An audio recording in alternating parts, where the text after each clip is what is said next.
When we first started going out on mission, yeah, you're a little nervous, but everybody felt pretty invincible until something happened.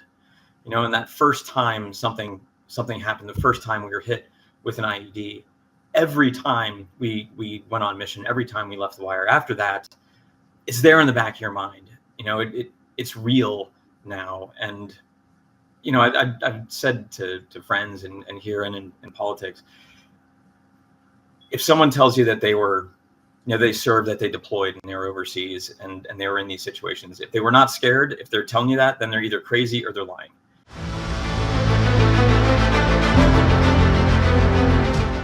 Today on episode 21 of Silent Struggle, we discuss courage under fire, overcoming overwhelming fear through the personal story of a true American hero who survived 2 IED bombings, rockets meant to kill American soldiers landing yards away from him in the service of our nation, our fellow Americans, and our freedoms. I am Robert Asencio, and beside me I have the pleasure of having my co-host, retired police chief and military historian, David Magnusson. And together we have the privilege of introducing national gymnast, US military Bronze Star recipient, Gulf War Navy veteran, former Florida State representative, turned author, and friend, Adam Hattersley. Welcome, sir. Thank you so much for having me on. I really appreciate it. Hope everyone's doing well in Miami. Sorry I can't be there in person. So, Adam, let's get right into it. Before we start, I want to point out that a Bronze Star recipient is a soldier who has been awarded the Armed Forces decoration for either heroic achievement, heroic service, or meritorious action in combat. And you, sir, are a recipient, and for that, thank you for your service. So, Adam, let's talk about this overcoming overwhelming fear. And I like to work backwards here. Let's go to your service on the ground where you were in a Humvee and you experienced the blast of not just 1, but 2 IEDs. And if we can work past that and beyond that to get to the point here, I really would appreciate it. Yeah, sure. Actually, it was 3 IEDs, 2 separate occasions, 2 one day, one another day. But I think we talked about this a little bit before. When I first got to Iraq, I volunteered and I went with an army unit. When we first started going out on mission, yeah, you're a little nervous, but everybody felt pretty invincible until something happened. And that first time something happened, the first time we were hit with an IED, every time we went on mission, every time we left the wire after that, it's there in the back of your mind. It's real now. And I've said to friends and here and in politics, if someone tells you that they served, that they deployed and they were overseas and they were in these situations, if they were not scared, if they're telling you that, then they're either crazy or they're lying. And I've no problem admitting whatsoever that it is terrifying. I absolutely felt that kind of fear, but without fear to overcome, there can't be any bravery or any courage. It doesn't take courage to go across the street and pick up the mail because there's no fear, there's no danger. But being in those situations where there is fear, choosing to push through and still do your job and still complete the mission, that's where courage is shown. Because you can pick one or two routes. You can either succumb to the fear and kind of lay down and let the mission go and not go, or you can overcome that fear and rally with your team and go out and complete your mission. What do you say we talk about that fear, what you experienced, and the thought process that you continue that drives you, and basically to fight on? There's a lot behind that, and I know, Mag, being a military historian, I'm sure you've read about this a lot. a lot of times when units are overseas, you're not necessarily, everyone says, I'm there for my country. I'm there to serve my country. Like, I'm there to complete the mission. Really, when you're there on the ground, you're there to protect your teammates. And that motivation was a big factor of helping to overcome that fear, because you're not doing it in a vacuum. You're not there alone. You're there with others who are experiencing the same thing that rely on you, and that you also rely on to get you all through the day together, as safe as possible. You're all overcoming that fear together. You're all in it as one. So you can kind of feed off each other and each other's bravery and each other's courage, and look inside how your own fear is affecting you, and hopefully you can see the example of your leaders, your peers, your subordinates, and see their example of how they're overcoming their fear to kind of fuel you to overcome your fear as well. It would have been a lot harder to get through without those other folks that I was there with. Would you say bravery then is contagious? It absolutely can be, and so can fear. Sure. It's, if you're on a mission and if one person breaks, then it's just going to be more likely for the next person to break. But if something's going on and somebody steps up and shows that overcoming of fear and shows that courage, it's a little easier for you to do it as well. So yeah, it can go both ways. Right. Because team turns into peer support. Is that what drives the forces, the troops, to continue to do heroic acts beyond paralysis? I would say it's a huge part of it. Like I said, it would be nearly impossible to be out there and complete your mission without that team there supporting you. And if you watch some of these documentaries or movies, especially about World War I, World War II, Vietnam, if you read the citations of people who have been awarded, like the Medal of Honor, our nation's highest decoration, 95% of the time it's for doing something to save a fellow service member, and that is a major motivation whenever you're in these situations. Because if it's just you and there's 27 bad guys and we're all shooting at you, it's easy to just succumb to that fear and hide. But if it's you and 5 of your buddies and there's and they're getting shot at as well, there's that motivation there to do what's right and do what's best for the team, to help protect them, to help your buddies. So yeah, it's a big factor of it. Not just overseas, but when I was stationed on a submarine, when I was stationed teaching at the Naval Academy, doing things as a team is just as vitally important. And I know there's a big part of this podcast about the silent struggle. And when you come home, you have to remember that you still have a team. You didn't leave, even if you left those individuals at a different base or a different unit, especially when you're in the military or in law enforcement or as a first responder, there are other people on your team that you can go to for that support. We talk about the strength of seeking out the help. And we talked also about the family concept and the importance of reaching out to that team that's always there. It's always there. And now there may be reasons, militarily speaking, or perhaps even in law enforcement with deep undercover work, that you can't go home and share some of the things. But there are, the majority of the time, when things are done and said, you can discuss it, and you don't want to lock those people out, keep them away from you, because they're the most important people that are going to offer that support. Yeah. So, that was the message that we were giving. But, this entire discussion is fascinating, talking about rising to the occasion. Yeah. Rising to the occasion when mere mortals probably wouldn't, although it's the mere mortals that rise to the occasion and become great as a result of it. What is it? Fight or flight? Yeah. Adam, let's talk a little bit about you. Give the audience a better sense of who you are, right?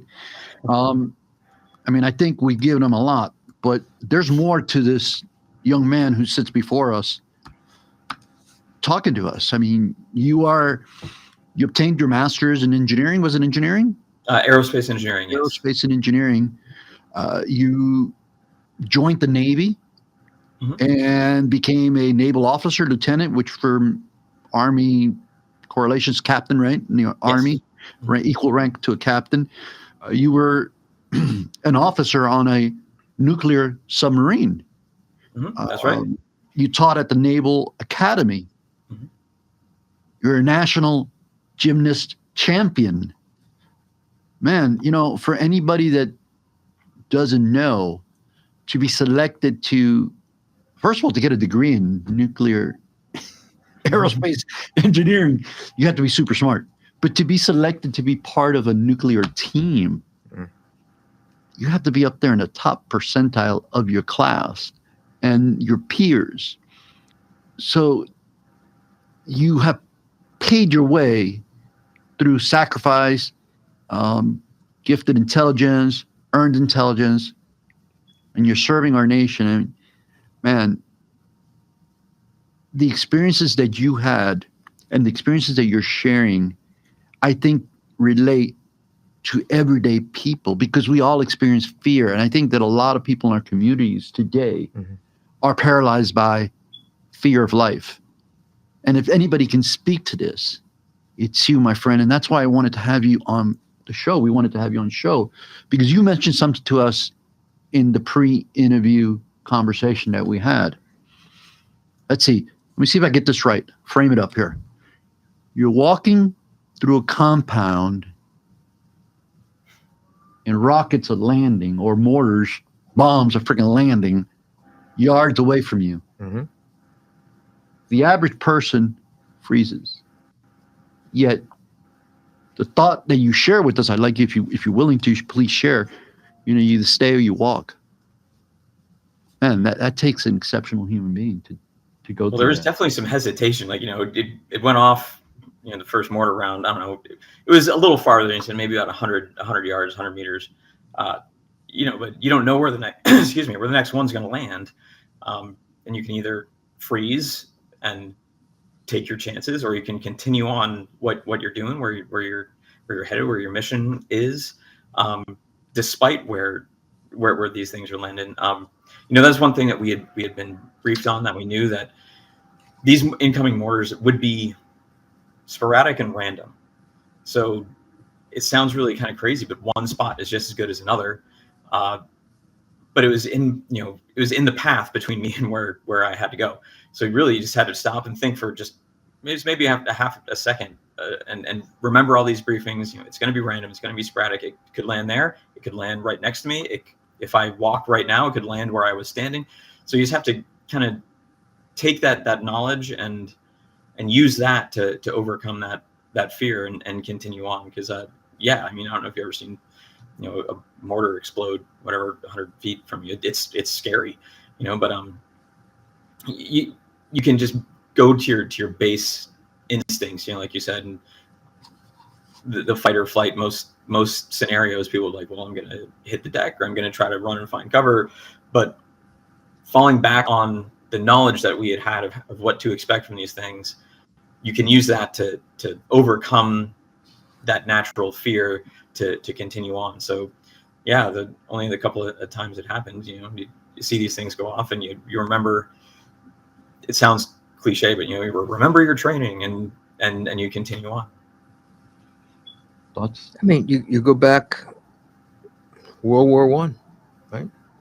1917, we get over there to Europe, and we're untested. We're walking around like proud peacocks. They're going through the French villages where the people have gone through it with Belgium, right? So they're untested, but they rose to the occasion. They rose to the occasion under General Pershing at Battle Woods. They fought the Germans head on. They actually, in memoirs later, the Germans complimented the American prowess on that first battle, but over the top. Think of the courage going over the top, running headlong into machine gun fire. I mean, the Belgians, the Germans, the French were all doing that. But what made somebody do that? Because if you stop to think about it, you wouldn't do it. I mean, you're just running headlong. So that bravery has transcended. If we step out of the military realm, the bravery in law enforcement, the old cliche where everybody's running the other way, law enforcement's running into it. So let's take the active shooters. There have been incidents where the actions weren't taken. and there have been most of the time there's actions taken where it's beyond brave. And there's different categories. It's not an IED, it's not a mortar fire, but bullets are flying. It's different braveries. It's maybe that person that's a champion gymnast that gets terribly hurt, that has to get back up on the balance beam again, or on the rings. The high bar. Yeah. On the high bar. Maybe you want to go to that because that's a phenomenal story too. Yeah. Yeah, I can talk about that. And that's a thing. It's not just in the military or law enforcement or first responders where you can see people overcoming fear. It can be every day people overcoming their fears. I got into a couple of pretty bad wrecks in the gym. I was a gymnast for 20 years, competed at the University of Michigan, and as Robert mentioned, I was a member of the 1999 NCAA national championship team. Believe it or not, I'm still actually an international judge to this day. There's one day in the gym where I won't get into exactly how it happened because it's a long explanation, but I got hurt pretty bad. I shattered every bone in the left side of my face. These are all plates. Broke my nose in 8 or 9 spots. That's why it's crooked. And some other injuries, I guess. Took 4, 5, 6 months to recover, and even going through Iraq, even going through some gunfights and IEDs, getting back up on that high bar to do the skill that I hurt myself on for the first time after coming back is one of the scariest moments of my life. But like I said, it wasn't just me in the gym; it was our whole team. Right. Were there, to cheer me on, to show that support, to help me overcome that fear. And I wasn't the only one who got hurt. We had guys. I saw a guy, his femur came shooting out his leg in the gym. And when he came back to start to do, the same skill that he hurt himself on so catastrophically, the courage that it took for him to get back up and do that is incredible. He, man, and the courage he showed when that injury happened is one of the bravest things I've ever seen. So let's talk about that moment that you decide has to be a conscious effort, that you're going to get back on the saddle, as they say. You're going to get back into the thick of it. You have your fear, you're apprehensive. You just go for it? Pretty much. I mean, in your training and in your recovery, you have a plan. So tomorrow's the day. Today's the day. When you wake up, you're like later on at practice day, and you're thinking about it all day and building it up in your mind, and you're scared all day. And I'll even admit, like, every time I did that skill for the rest of my career was scary. And another skill, I broke 2 vertebrae in my back, and getting back and doing that same skill again, and they were both in the same on the same event in the same routine. So it was overcoming that fear every single turn of every single day, in the gym 3, 4, 5 hours a day, 6 days a week, and it never got less scary. But again, the whole team is there and there to support you, and you've been training, and you just have to work up and continuously work at overcoming that fear. It's not a one and done. It's not like, oh, I've done this one time now, so I'm never going to be afraid again. Not at all. It's going to be a recurring theme in your life of overcoming this on a daily basis. Well, I think we discussed it before, but it's worth bringing up again, talking about the realm of courage and how fear is okay. It is good to motivate you with fear, just as long as you can overcome it. So arguably the best fighter in the history of boxing, and it could be a debate with some people, I suppose, Sugar Ray Robinson said this: when you stop getting nervous before a fight, quit, because you're crazy. Yeah, certainly not like the movies where you see a person go into gun battle without any care, right? I think fear keeps us alive. I think fear is a healthy emotion. It's just controlling it and having the discipline to control it. And when it's overtaking your life, then seeking help. Adam, you point to your team, but that, again, I can't say it enough. It's reflective of what we're now calling peer support. and known as peer support. And you said something that really resonated with me. It resonated with me when you first said it, and I still think about it. Where prior to, I guess, experiencing, in your case, the first blast of the IED as you're in a Humvee, and you're impacted by it, which I'm sure you felt the concussion. You see colleagues, fellow teammates injured.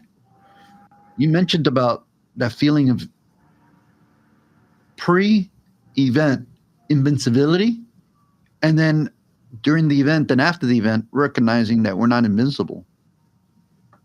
That sticks with me.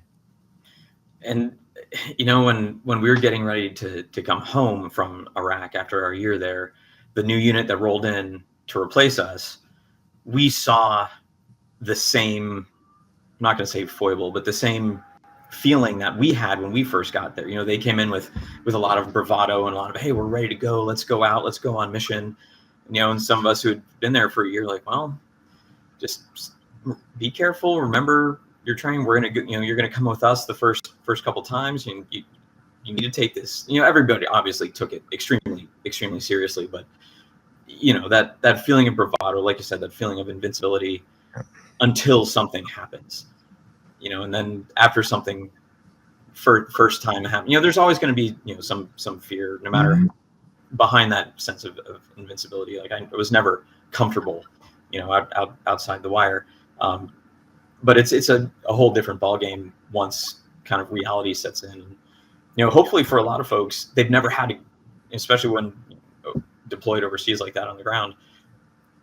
I would hope as many people as possible never had that kind of wake up and never lost that sense of invincibility, because then you had a smooth deployment, but you can't rely on that.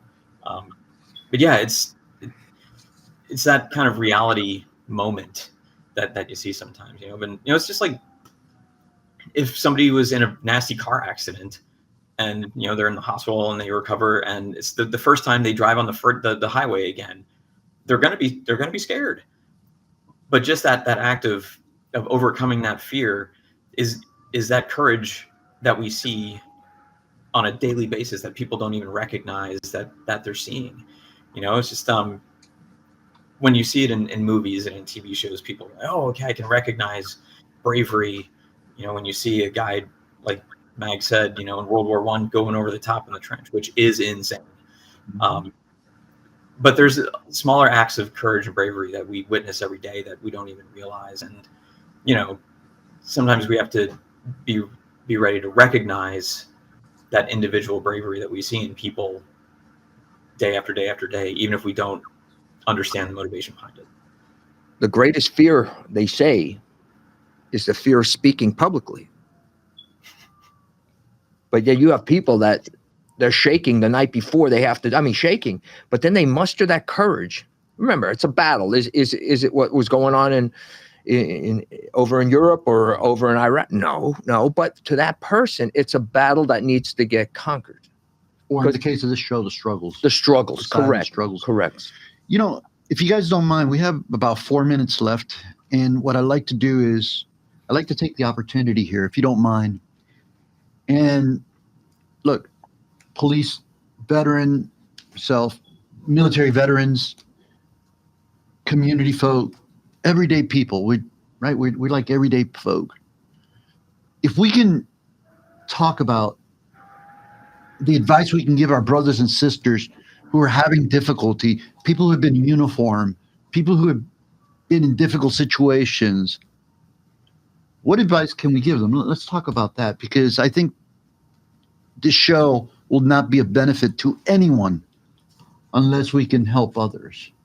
What message do we send to anyone that's out there struggling, Adam? You're not alone.